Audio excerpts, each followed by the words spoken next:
to be finding a second derivative implicitly, and I will be sure to write my final answer in terms of x and y. So the first thing we need to do is take the derivative implicitly to get the first derivative. So I'm going to show that notation by indicating d dx, my left-hand side of the equation, which is 2x to the third minus 3y squared. I'm also going to show d dx of the right-hand side of the equation. All right, now if we remember that every time we do implicit differentiation and we are using a y term, that means we're differentiating with respect to x, so we do have to include that chain. So on the 2x to the third, I'm going to differentiate that like normal because I'm differentiating with respect to x, so that's going to be a 6x squared. And then looking at the 3y squared term, that's a y term, I'm differentiating with respect to x, so it's going to be a minus 6y. And because of that, I must include the chain, which is times a y prime. On the right-hand side, I'm going to take the derivative of 8, and that's just going to be 0. All right, from here, I need to solve for y prime. So the 6x squared is going to get moved to the right-hand side of the equation. And so left-hand side, I'll have a negative 6y times that y prime is equal to a negative 6x squared. From there, I need to divide both sides of the equation by negative 6y. So let's go ahead and actually show that. So divide by negative 6y, divide by negative 6y. All right, that then will leave me with a y prime is equal to, the negative 6 over negative 6 is going to cross out, and I'm going to have an x squared over a y right there. And then, of course, we probably need to qualify that when y does not equal 0. All right, so that's going to be my first derivative. All right, when y is not equal to 0. Now I need to calculate a second derivative. Okay, so I'm going to, let's go ahead and move up here. I'm going to do that second derivative on the x squared over y squared. So I'm going to take the derivative, d dx, of x squared over y. All right, and then this is going to be quotient rule.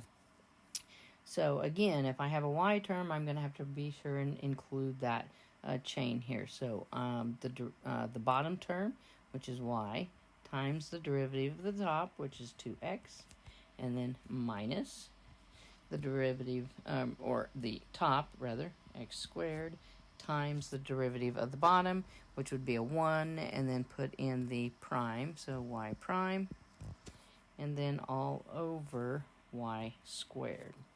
All right, from here then, I just need to go through and clean that up a little bit. So I'm going to have a 2xy minus an x squared y prime all over y squared.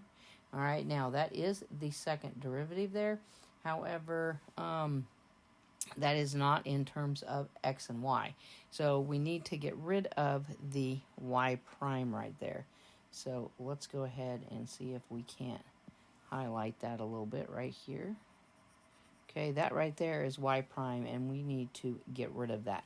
So I need to replace y prime with what y prime is, my first derivative, x squared over y. So let's go back to a pen here. So let's draw a little line so we know that we're substituting.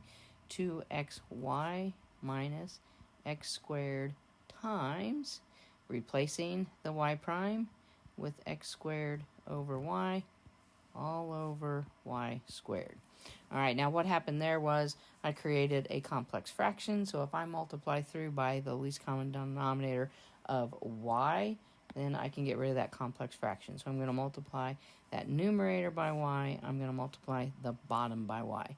In the top there, I am going to have to distribute that y. All right, once I do that, the fraction then is going to go away. So first term there is going to be a 2xy squared. Multiplying, distributing the second time, those y's will cross off. I'm going to have a minus x squared.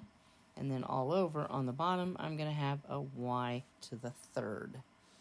All right, and then again, this would be your second derivative, but we would probably need to put that restriction on there that when y does not equal 0. All right, so then there is a second derivative in terms of x and y. So, second derivative done implicitly. You create the first derivative implicitly, and then take that answer, calculate the second derivative. You will have a y prime in that answer. At that point, you need to substitute back in to get rid of the y prime, because they are always going to ask you to calculate that second derivative implicitly in terms of x and y.